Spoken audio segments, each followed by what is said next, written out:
Avec Religion, foi, incroyance, sous-titré Études psychologiques et édité par l'éditeur Pierre Mardaga, c'est l'aboutissement de 25 années de recherche que publie Antoine Vergote. Antoine Vergote est docteur en philosophie, docteur en théologie.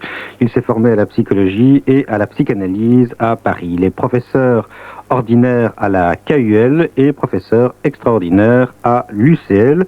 Il enseigne la psychologie de la religion, la philosophie de la religion et l'anthropologie philosophique. C'est donc à ce phénomène psychologique et culturel complexe qu'est la religion qu'Antoine Vergote a consacré la plupart de ses travaux. Et dans ces domaines, il a publié, entre autres, La psychanalyse, science de l'homme, ouvrage publié en collaboration en 1964 par Pierre Mardaga. En 1966, chez le même éditeur, La psychologie religieuse. Aux éditions du Seuil, en 1974, Interprétation du langage religieux. En 1978, Dette et désir, deux axes chrétiens et la dérive pathologique. En 1980, en anglais et en collaboration, il a publié une étude sur les figures parentales et la représentation de Dieu, coéditée par les presses de l'Université de Louvain et l'éditeur Mouton à La Haye.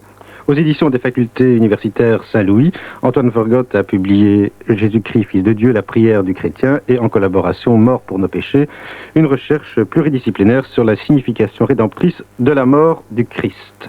Religion, foi, incroyance est publié donc par l'éditeur Pierre Mardaga dans la collection Psychologie et sciences humaines.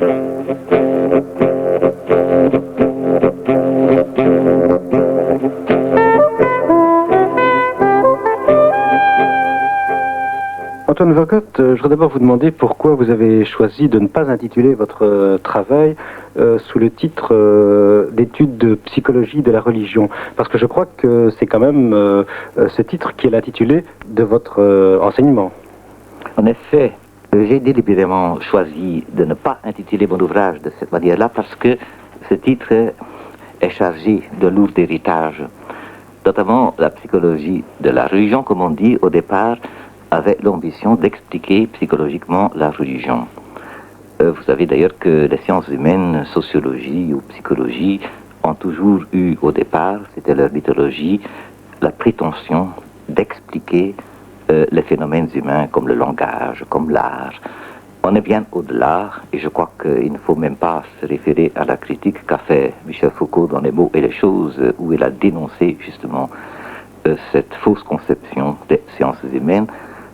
Pour être d'accord avec lui, il est évident que la religion est une réalité qui existe dans la culture, indépendamment de la psychologie de l'homme. Elle vient avec l'homme, comme le langage. Je crois que l'idée de psychologie de la religion comme théorie explicative de la religion est aussi dans la poursuite de toute une tradition qui a commencé avec le siècle des Lumières, où on pensait justement expliquer, et expliquer veut dire ramener à autre chose, montrer comment c'est une création de l'homme. Enfin, je peux citer Marx qui disait ce n'est pas la religion qui fait l'homme, c'est l'homme qui fait la religion. Vous refusez les théories explicatives de la religion comme production humaine. Mais je les refuse parce que, du point de vue scientifique, parce que je ne vois nulle part une théorie qui ait pu arriver, qui ait pu accomplir ce projet. On voit que les lacunes sont si énormes quand déjà on est éveillé à la question du sens d'une telle entreprise. Alors, en réfléchissant et en comparant, par exemple, le phénomène comme le langage, je me suis dit, le langage vient avec l'homme, ce n'est pas l'homme qui fait le langage, ça n'a aucun sens. De la même manière, il m'est apparu clairement qu'il n'y a pas d'homme qui soit religieux en dehors d'un contexte culturel de référence religieuse. Alors, la question de l'origine de la religion, pour moi, est une énigme, comme la question de l'origine de la culture tout court. Ça vient avec l'homme, mais aucune théorie ne permet de dire que c'est l'homme qui le produit, parce que tout ce qu'on observe, c'est que l'homme tel qu'il est, réellement, est aussi une production de la culture et de l'effet d'humanisation qu'a la culture sur lui. Alors de quelle définition de la religion partez-vous Quelle option avez-vous prise dans ce travail? J'ai pris l'option de prendre une définition plutôt restrictive parce que sinon on ne sait plus de quoi on parle. Il m'a semblé qu'il y a tout de même une attestation dans la culture qui nous fait voir qu'il y a toujours, dans ce qu'on appelle la religion, une référence à des puissances qu'on peut appeler surnaturelles avec notre langage occidental, c'est-à-dire puissances qui ne sont pas cosmiques et qui ne sont pas non plus humaines, qui sont d'au-delà du monde, qu'on appelle alors avec un langage philosophique transcendant. Ainsi, on peut discuter par exemple si le bouddhisme est une religion. J'entends bien le bouddhisme original, hein, pas le bouddhisme zen tel qu'il a été fort élaboré ensuite, où il y a même parfois une certaine divinisation du Bouddha, parce que c'est une sagesse qui fait la critique de la religion et des représentations religieuses. Alors je ne vois pas pourquoi l'appeler religion. Mais en tant que psychologue, vous ne vous prononcez pas dans votre travail sur la réalité ou non du phénomène surnaturel ou du Dieu. Absolument pas. C'est ce que j'affirme très clairement. Un psychologue n'a pas la compétence en tant que psychologue pour se prononcer. Et il n'a pas non plus la compétence pour se prononcer sur l'incroyance en tant que position raisonnée, c'est sûr. Mais si ce n'est pas une psychologie de la religion, qu'est-ce que c'est alors comme approche psychologique, votre travail? C'est l'étude de tout ce qui, de la part du psychisme humain, va au-devant de la religion, dispose l'homme à être religieux, fait que l'homme entre en conflit avec le message religieux. Une religion est toujours un message qui est présent en des signes, en des symboles, en des personnages, dans un langage particulier, et qui sollicite l'intérêt humain, qui propose, en ce sens qui cause même, si on peut dire, le désir religieux s'il existe. Alors, ce que étudie la psychologie, c'est ce qui, au sens général, descriptif, n'est pas la raison comme telle. Tout homme a ses raisons pour être croyant de cette manière ou être incroyant. Mais il est évident que l'homme n'est pas un être que de raison. Il y a en lui toutes sortes d'idées, représentations, désirs, craintes, mouvements de défense, schémas imaginaires qui vont au-devant de la rencontre avec autrui, avec ce que la religion présente comme le divin ou comme Dieu. Et c'est cet interjeu entre le psychisme humain et l'ensemble de la religion comme fait culturel qu'étudie la psychologie. Mais il n'y a pas, selon vous, des traits psychologiques, des traits de personnalité qui caractériseraient l'homme religieux en tant que tel? Ah, je n'ai jamais pu l'observer, et toutes les études qui ont été faites ont abouti à un échec. Et pour qui connaît un petit peu une religion du dedans, en tout cas en Occident, doit tout de même constater qu'il y a tant de types religieux, même à l'intérieur d'une même religion. C'est d'ailleurs une des parties de mon ouvrage d'analyser ce que j'appelle la religion plurielle, même à l'intérieur d'une même religion. On voit que les personnalités différentes impriment leur sceau à la sélection préférentielle que les personnes font de certains éléments que la religion leur propose. Votre livre s'appelle Religion, foi, incroyance. Dans le fait que dans ce titre, il y ait le mot foi, ça signifie, étant donné quand même que la foi implique une relation assez spécifique à la croyance, cela implique quand même que dans votre livre, il y a une référence privilégiée qui est faite au christianisme. Oui, on ne peut pas étudier scientifiquement la religion, c'est une abstraction. Il y a des religions.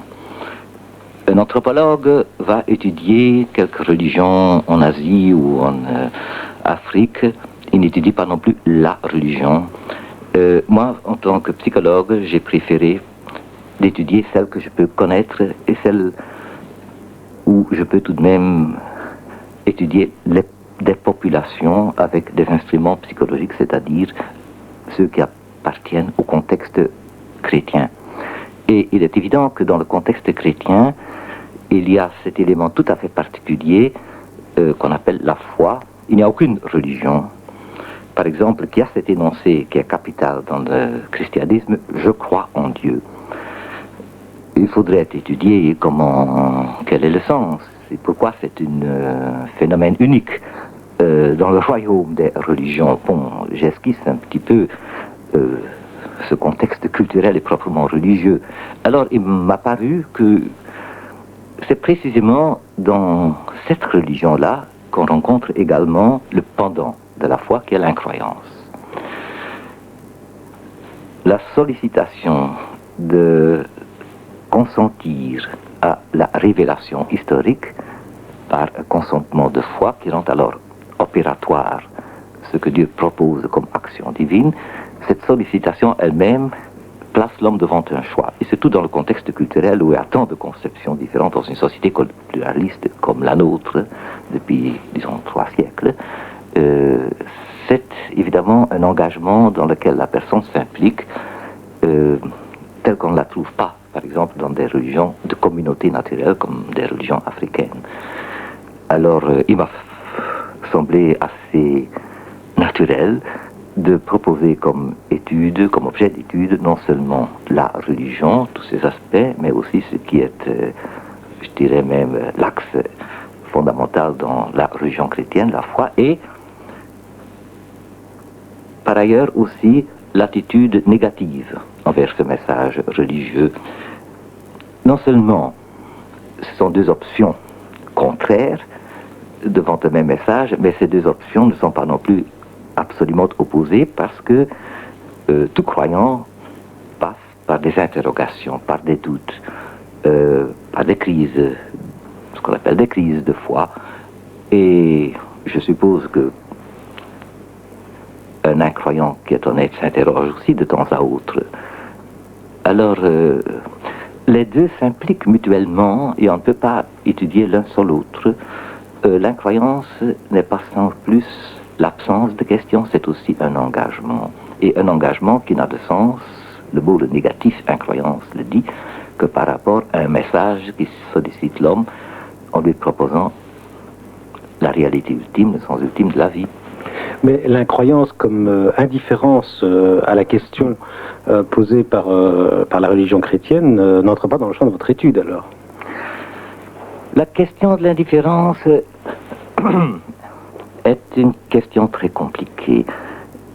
Je pense à ce que dit Freud, que l'indifférence est finalement le résultat, on pourrait dire, d'un refus refroidi. Et je crois que ça peut s'étendre, cette formation d'une indifférence peut s'étendre sur plusieurs générations, ou bien on peut s'installer dans une vie. Et je conçois très bien qu'il y a une totale indifférence, tout comme, on pourrait dire, il y a une indifférence chez certaines personnes pour tout ce qui est expression artistique. Bon, je le conçois. Mais alors, il faut étudier la dimension historique de cette indifférence, telle qu'elle s'est formée. Et je pense qu'elle n'est jamais tout à fait pure, même. Parce que dès que les gens sont devant la question, ils réagissent tout de même. Et ils réagissent, bon, assez d'enquêtes l'ont prouvé, en donnant tous les arguments qui ont aussi toujours un fond psychologique. Alors, un des premiers biais par lequel vous approchez le phénomène religieux, ce sont les motivations. C'est un terme classique de la psychologie, les motivations. Mais dans quel sens l'entendez-vous? J'entends par motivation tous les intérêts humains qui sont, si vous voulez, des forces qui sont racines évidemment dans la vie pulsionnelle de l'homme et qui poussent l'homme à s'adresser vers un Dieu pour justement des raisons assez humaines, ce qui est normal. L'angoisse devant la mort est souvent citée, le sens de l'insécurité. Voilà, en fait, tout ce que Freud a analysé dans l'avenir d'une illusion, la détresse humaine. Et je crois que c'est une réalité, c'est ce que souvent les sociologues étudient quand ils parlent des fonctions de la religion qui, d'après les sociologues, ont largement disparu parce qu'on fait appel maintenant à l'agronomie pour la réussite des moissons et pas aux grâces célestes. En ce sens, il y a beaucoup de fonctions de la religion qui ont disparu. Ce que moi je veux montrer, c'est qu'il ne s'agit pas simplement des fonctions, mais des fonctions qui, au sens social du terme, mais également des fonctions qui s'enracinent dans la vie pulsionnelle, dans l'économie pulsionnelle de l'homme qui désire se protéger, qui désire tout de même réaliser ses désirs. Il y a là, ce que dit Freud, une force des désirs qui donne à la croyance dans une providence conçue de cette manière-là, sa puissance de conviction. Oui, vous distinguez 3 lieux de motivation. Oui, je distingue la détresse, pour autant qu'elle se rapporte au désir de vie, se protéger contre la maladie, contre la misère, si vous voulez. Deuxièmement, et puis il y a aussi évidemment l'angoisse de mort. Deuxièmement, je distingue l'éthique, pour autant qu'il y a dans l'homme tout de même un désir de vivre dans une société qui garantit sa sécurité et qui pour cela est motivé à se mettre d'accord sur une certaine morale et qui peut alors à partir de ce moment-là demander, comme dit Freud, à la religion ou à Dieu comme la cour céleste suprême une garantie de cette morale, ce qui peut produire alors, comme je l'ai analysé, certaines formes d'intolérance qu'on peut observer dans d'autres groupes, mais qu'on observe aussi dans certains groupes religieux chez qui cette motivation sociale, éthique, est très forte, surtout dans des milieux assez fermés. Il y a une troisième motivation que j'examine, le désir d'avoir une conception du monde. On dit assez classiquement que la religion présente comme un guide bleu pour la vie, donne une orientation en expliquant le sens de la vie, l'origine, le destin ultime. Je crois que la prédilection que pas mal de théories, pas anthropologiques, mais pas théories plutôt philosophiques en tout pour cet élément-là, de la religion vient d'une tendance rationaliste de notre époque qui veut faire de tout une théorie. Alors, je critique assez fort cette conception, en me basant d'ailleurs sur des données. Je crois que ce que ces gens ne voient pas, c'est que la religion ajoute autant de mystères à la vie qu'elle ne donne de réponse. Elle donne un sens, mais ce sens est en même temps si plein de mystères qu'on ne voit pas très bien, déjà pour cette raison-là, que c'est la raison qui cherche une théorie qui pourrait donner son consentement à la religion. Il y a un point qui est assez surprenant dans cette partie de votre livre, c'est donc qui approche la religion provoquée par un sentiment de détresse, c'est quand vous nous montrez qu'on croit finalement beaucoup moins aujourd'hui en la survie qu'en Dieu. Ah oui, ça c'est évident. Et en tout cas, ça détruit une petite explication très populaire que la religion est essentiellement une réponse à l'angoisse de la mort. Et je crois que si on examine un peu ce que signifie la mort, on voit très bien qu'elle est tout de même un lieu de contradiction pour l'homme. Et de toute évidence, il y a autant, disons, de refoulement de la mort que de la sexualité, et sans doute plus. D'ailleurs, Freud disait déjà que il y a des névroses aussi qui ont leur source dans le refoulement de la mort. Je crois que la mort est infiniment plus douloureuse à envisager et que toute religion annonce aussi la mort. Ça, il ne faut pas oublier, la religion lie étroitement le caractère mortel que l'homme ne peut pas oublier et alors la promesse de l'au-delà. Et la promesse de l'au-delà passe par une acceptation très très réaliste de la mort. Et on pourrait dire, c'est un fond commun à toutes les religions qu'alors le christianisme a développé de sa manière. Tout rite d'initiation est aussi une mort symbolique et imprime à l'homme cette conviction qu'il est un être mortel. C'était la définition d'ailleurs des Grecs. Et à Delphes, le message était connais toi-même que tu es un mortel et non pas un Dieu. Et je crois que le refus de la mort, finalement, ou l'occultation de la mort, rejoint un fantasme très profond dans l'inconscient de l'homme que Ernest Jones, un disciple de Freud qui n'avait rien d'un croyant, a très bien dit, bien exprimé en disant « il y a en tout homme un complexe divin ». Pour vous, Antoine Vargotte, les motivations ne sont pas une explication de la religion, elles ne sont pas les sources de la religion. Je ne pense vraiment pas, parce que toutes ces motivations, primo, ne pousseraient l'homme à s'adresser à un Dieu, un être divin, ne pousseraient pas s'il n'y avait pas déjà de la part, disons, des références culturelles, la promesse qu'il y a cet être assez extraordinaire, invisible, qu'on n'a jamais perçu, et qui répondrait, qui, au-delà de l'abîme qui nous sépare de lui, écouterait l'homme. Il faut tout de même dire, il y a là quelque chose de sidérant que l'homme puisse croire qu'il y a cet être-là qui écoute avec bienveillance. Alors, ce n'est pas à partir des tresses humaines qui pourraient monter, disons, jusqu'à cette conception-là. Elle se développe évidemment du moment qu'il y a cette idée, alors, une telle tendance qui s'appuie sur les motivations se développe, c'est sûr, et se heurte aussi régulièrement alors à des déceptions. Et je crois qu'une part importante de ce que j'ai écrit là montre bien comment toutes les motivations, à certains moments, se retournent contre la religion. L'appel à une providence dans la détresse amène à la déception, de la demande à la révolte, nous l'avons souvent constaté, produit un phénomène qui, devant une raison raisonnante, est tout de même très énigmatique, la haine de Dieu. Haine de Dieu qui finalement se comprend comme une imputation à Dieu comme le mal, du mal dont l'homme souffre. Si vous voulez, c'est le schéma paranoïaque, impute à l'autre le mal dont on souffre. Je ne dis pas que pour cela ils sont paranoïaques. Toute motivation, à certains moments, se détourne contre la religion qu'elle avait motivée.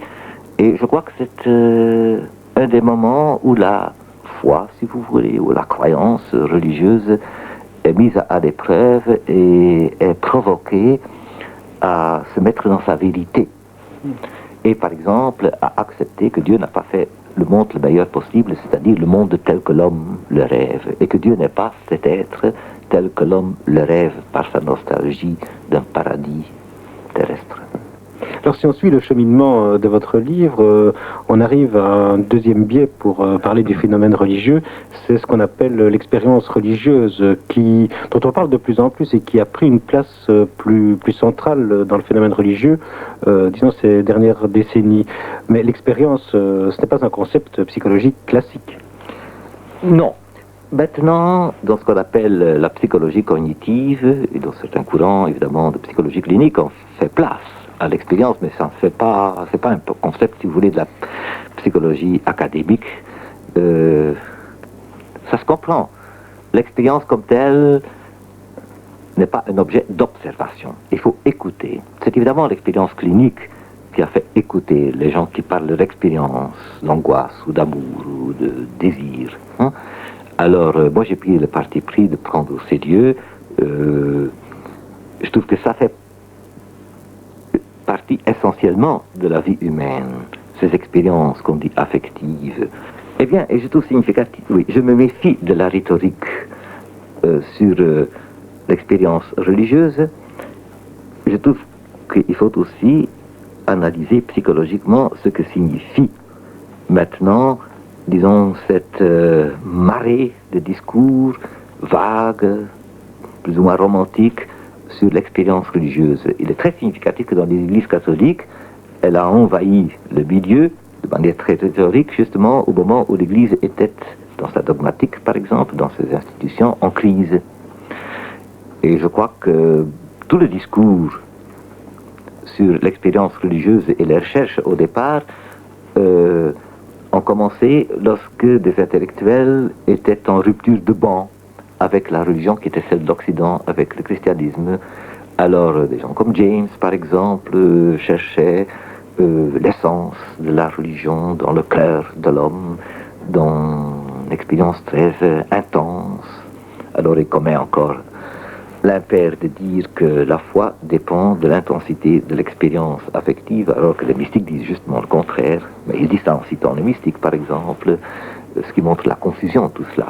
Alors, mon idée est que l'expérience est très importante et qu'elle n'est pas si mystérieuse que cela, qu'on peut l'analyser psychologiquement. Bon, elle est très importante parce que l'expérience, pour moi, c'est la vérification du contenu et de la réalité de ce qu'on confesse, de ce à quoi on croit.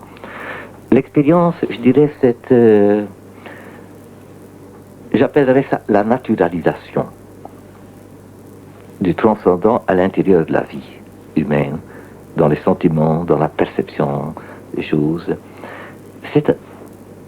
C'est-à-dire, l'expérience suppose un langage religieux qui donne sens aux réalités du monde. Mais l'expérience consiste alors dans ce fait, entre autres, c'est un type d'expérience que des signes du monde se remplissent d'un surplus de sens. Et que ce qu'on perçoit et ce qu'on vit affectivement par rapport au monde donne sa réalité existentielle au langage religieux que par ailleurs on confesse. C'est cet échange entre croyance et expérience de la nature, d'autrui, sa propre existence, cet échange qui pour moi est l'expérience. C'est la conjonction du langage religieux et de la perception, mais alors investie affectivement de la réalité du monde, qui est pour moi une des formes et peut-être la première de l'expérience religieuse. Oui. Vous parlez d'ailleurs à ce propos d'expérience du sacré, alors qu'actuellement on dit plutôt qu'avec la civilisation technicienne, le sacré s'évanouit, le sens du sacré s'évanouit. Oui, ça c'est encore des slogans. Oui. Je ne crois pas du tout. Et j'analyse un peu pour quel motif on dit cela. De toute façon, des recherches que j'ai pu mener avec tests photos et tout cela montrent très bien que ça n'est pas vrai. Vous savez, on a voulu expliquer le déclin de la religion, pour autant qu'il y a une certaine déchristianisation en Occident, par le fait que nous sommes dans une culture technicienne et que la culture technicienne perd le sens du sacré. Je crois que tout cela est une théorie qui vient d'une certaine conception romantique. Mais que des recherches que nous avons pu mener montrent très bien que des gens qui sont impliqués dans un travail hautement technologique peuvent aussi avoir un sens du sacré. Et certainement autant que ceux qui appartiennent à une culture qui n'est pas du tout technologique. D'ailleurs, l'exemple du Japon qui a préservé son style de rite et de sens, de l'harmonie dans l'existence, et qui a pu le préserver à l'intérieur d'une civilisation hautement technologique, prouve très bien qu'il n'y a pas en ça un développement unilinéaire de la civilisation. Je crois que ça, cette conception, c'est aussi un héritage du mythe du progrès. Comme si l'homme, parce qu'il développe de plus en plus son emprise savante, scientifique sur la réalité, qui perd d'autres dimensions lui-même. Comme s'il était incapable de jouir esthétiquement à ce moment-là. Todd Vergot, on en arrive peut-être au chapitre central de votre livre, qui est le chapitre sur foi et incroyance. Et qu'est-ce que la psychologie peut bien dire sur les conflits de la foi? C'est assez surprenant. Vous trouvez? Eh bien, il est assez évident que, en tout cas, il n'y a à peu près pas d'hommes appartenant à notre culture dans un milieu un peu intellectuel ou être en échange avec beaucoup d'idées qui ne s'interrogent pas et chez lesquels l'interrogation n'est pas à ce point critique qu'elle produit de très forts doutes.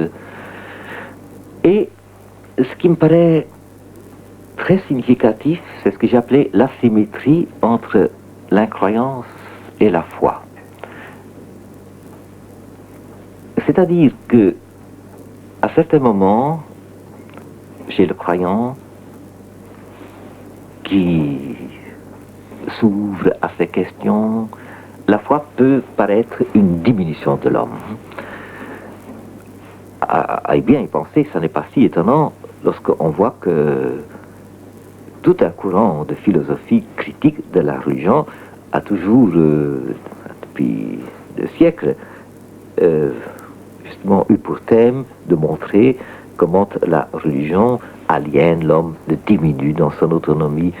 Bon, on peut bien dire que la pensée philosophique exprime aussi une tendance psychologique, là. Hein? Elle apporte ses concepts, mais elle interpelle aussi les désirs profonds de l'homme. Alors, cette asymétrie a donc pour moi ces deux aspects. À certains moments,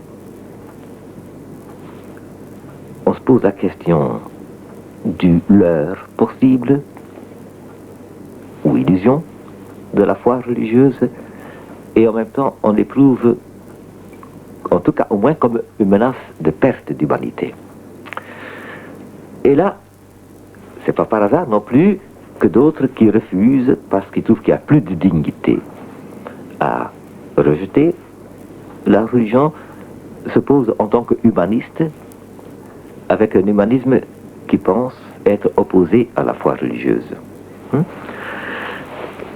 Tout cela montre très bien que là, il y a, bien sûr, une certaine attirance, un certain désir qui répond à la promesse, mais aussi un puissant contre-désir en l'homme, parce que le contre-désir qui consiste justement à se sentir blessé par la dépendance, enfin, c'est assez clair quand même chez les convertis.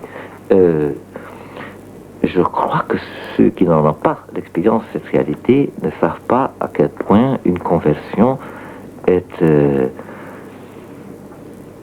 je dirais, comme le démantèlement de la personnalité et sa restructuration aussi intensément qu'une psychothérapie. Freud disait déjà qu'on tient à sa maladie, qu'on l'aime, même si on désire être en libéré. Eh bien, je crois que celui qui est interpellé, disons, par ce qui lui paraît être une vérité religieuse, il tient aussi à son incroyance. Et qu'il lui faut vraiment consacrer le prix. Il y a un prix à payer pour lui, un prix qui, après coup, ne semble plus une perte, mais après coup seulement. Il faut d'abord qu'il ait fait le passage, si vous voulez, une initiation, on pourrait dire, par une certaine mort symbolique. Hein? Bon, vous avez là tout le thème illustré déjà par le christianisme antique, repris souvent par les mystiques. À certains moments, la foi paraît être une folie au sens, oui, d'une perte de réalité humaine. Mais pour vous, qu'est-ce qui distingue la foi chrétienne d'une autre croyance religieuse? C'est une relation très spécifique à la croyance que la foi. Oui, je crois que là, même quelqu'un qui est incroyant peut accepter cette réalité historique que le christianisme, dans le prolongement de la religion biblique, se présente comme une religion révélée. Toute religion se présente de quelque manière comme révélée, mais seule la religion biblique se présente comme une religion révélée par un acte historique de Dieu, par une intervention, une initiative historique. Si vous voulez, Dieu devient alors beaucoup plus un Dieu personnel, parce que personnel, ça veut dire qui adresse la parole personnellement à quelqu'un d'autre. Hein? Et personne, celui qui est dans un rapport dialogal, intersubjectif. Alors, ce qui est fondamental dans la religion biblique, et alors encore plus nettement dans le christianisme, c'est précisément que Dieu s'introduit lui-même dans ce rapport directement dialogal, au point que vous avez toutes sortes d'expressions qui montrent très bien cette unicité du christianisme. Un grec ne dirait jamais mon Zeus. Mais, disons, le Christ dit, mon Dieu sera aussi votre Dieu, ce qui montre très bien le rapport très personnel. C'est d'ailleurs ce que souligne aussi Jean-Pierre Vernant, par exemple, dans ses études sur la religion grecque. Je crois que c'est un fait que tout le monde peut observer, qui considère un peu objectivement les réalités. Mais c'est justement cette religion très personnelle détache la religion de son insertion dans la communauté humaine. Le christianisme n'est pas une religion de la cité, c'est pas non plus une religion comme la plupart des religions africaines, peut-être toutes, d'une communauté naturelle, d'un clan. À la fois, c'est une religion universelle qui s'adresse à toute l'humanité parce que justement elle est personnelle, parce qu'elle s'adresse à l'homme en tant qu'homme et pas en tant que citoyen d'Athènes ou de Rome, ni en tant qu'appartenant à tel clan, ayant tel rite et tel langage, ni telle nationalité, même comme les Juifs. Vous savez, ça c'était la grande crise, grande séparation, déjà évidemment préfigurée par les prophètes, une grande crise qui a séparé le christianisme du judaïsme.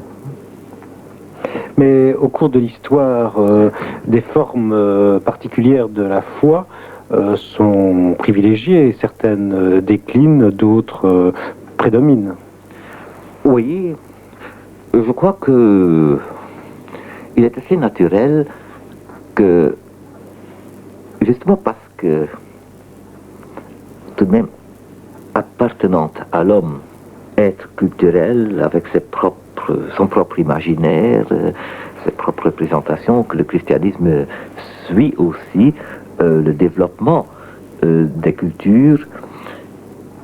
Il me paraît par exemple tout à fait certain que tout le développement du langage de l'amour au XIIe siècle, XIIIe siècle, ce siècle qui, comme disait Henri Barroux, a inventé l'amour, ce langage a fortement imprégné le christianisme et a produit ce phénomène très particulier qu'on appelle la mystique affective, qui n'existait pas avant. Alors, on a connu évidemment une époque où l'accent était fortement porté sur le devoir religieux. Là, c'était un phénomène probablement, je ne connais pas d'études là-dessus, mais moi je pense que c'est un phénomène très propre à ce qu'on pourrait appeler une certaine bourgeoisie éclairée. C'est-à-dire pour qui le travail, l'honneur du travail, les prestations étaient les valeurs suprêmes, enfin, très grandes valeurs culturelles, ce qui nous a donné évidemment quand même aussi certains avantages. Alors le christianisme participait à cela. Nous avons maintenant, récemment, une réaction, ce qui est assez normal, contre ce type de culture, avec une explosion, tout ce qui est irrationnel, une certaine recherche à libérer les formes expressives. Déjà dans le vêtement, on est plus libre. Et il est assez évident que le christianisme participe à cela et retrouve, si vous voulez, dans son trésor, d'autres possibilités qui se développent alors. Je ne sais pas ce que donnera l'avenir. Il n'y a qu'à voir l'iconographie.